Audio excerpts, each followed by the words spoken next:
The American interstate highways.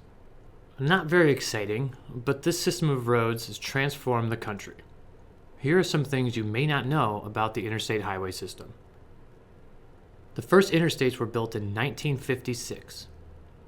The most recent interstates were built in 2017. The I-90 is the longest interstate. It runs between Boston to Seattle and is 3,020 miles long.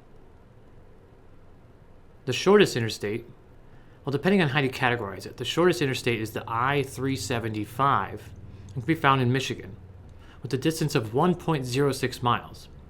Now, if you don't consider auxiliary highways to be interstates, even though it is designated as an interstate, then the shortest interstate is the H2 in Hawaii. So what do these numbers mean? You have even-numbered interstates and you have odd-numbered interstates. The even numbers run east and west, whereas the odd numbers run north and south. Now, did you know if the interstate numbers are divisible by 5, they represent major coast-to-coast or border-to-border highways?